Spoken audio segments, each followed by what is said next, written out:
एक गांव में खुशहाल परिवार रहता था। परिवार में तीन भाई और एक बहन थी। माँ बाप चारों को एक जैसा प्यार करते थे, मगर वह सबसे छोटे बेटे से परेशान थे क्योंकि बड़े दो बेटे पढ़ लिख कर एक डॉक्टर और दूसरा इंजीनियर बन गया था। मगर उनका छोटा बेटा पढ़ा लिखा नहीं था, इसलिए अनपढ़ ही रहा। उनके बड़े दो बेटों की शादी हो गई, लेकिन सबसे छोटा अनपढ़ बेटा होने के कारण उसे कोई लड़की नहीं दे रहा था।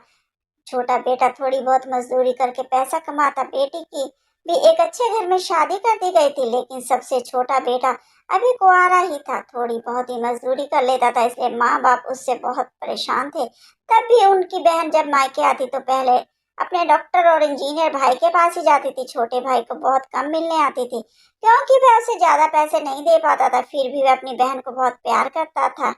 पिता की मृत्यु के बाद माँ ने सोचा कि इसका क्या होगा। यह सोचकर उन्होंने गांव की एक सीधी सादी लड़की से बेटे की शादी कर दी। शादी होते ही वह अनपढ़ बेटा दिल लगाकर दिन रात काम करता और पहले से ज्यादा कमाने लगा। अगर उसे कोई दोस्त बुलाने आता तो वह कहता कि पहले तो मैं अकेला था, लेकिन अब मेरी पत्नी की भी है और मुझे उसका भी ख्याल रखना है। अगर कल को मेरे बच्चे हुए तो मुझे उन्हें भी पढ़ाना लिखाना है, इसलिए अब मैं तुम्हारे साथ नहीं जा सकता।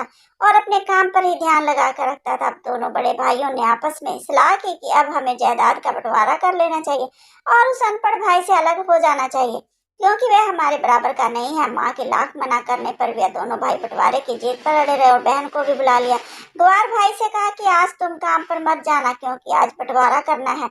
बहन भी आ गई थी। छोटे भाई ने कहा कि तुम जैसा भी करोगे मुझे ठीक है माँ, मैं शाम को आकर गूठा लगा दूंगा। तभी उसकी बहन ने कहा कि तू अनपढ़ का अनपढ़ ही रहेगा, जमीन का बंटवारा सबके सामने बैठने से ही होता है। तभी उसकी माँ ने कहा कि बेटा आज तू काम पर मत जाना, बंटवारा तो सबके सामने होगा। इस वक्त वकील भी आ गया। उसने कहा कि 12 बीघा जमीन है, आपका घर है, किसको क्या देना है मुझे हिसाब से बता दो, मैं कागज तैयार कर दूंगा।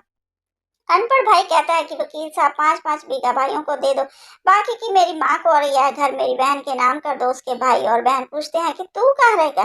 तभी उसने कहा कि मेरे हिस्से में मुझे केवल अपनी माँ ही चाहिए। और फिर उसने पत्नी की तरफ मुस्कुराते हुए कहा और कहा कि क्या मैंने कुछ गलत कहा। तभी उसकी पत्नी माँ से लिपट कर कहती है कि माँ से बड़ी वसीयत और कोई नहीं है। गवार बहू बेटे के इस प्यार ने जमीन जायदाद बंटवारे को सन्नाटे में बदल दिया। तभी बहन और भाई के गले लगकर रोती हुई कहती है, भाई मैं आपको समझ नहीं पाई। तभी द्वार भाई कहता कि इस घर में जितना हक मेरा है, हमारा है, उतना तेरा भी है। जायदाद की तो बंटवारे से रिश्ते नहीं बदलते। हम बचपन से ही सब मिलकर रहते थे, जो एक अच्छा परिवार था। माँ हम सबको संभालती थी।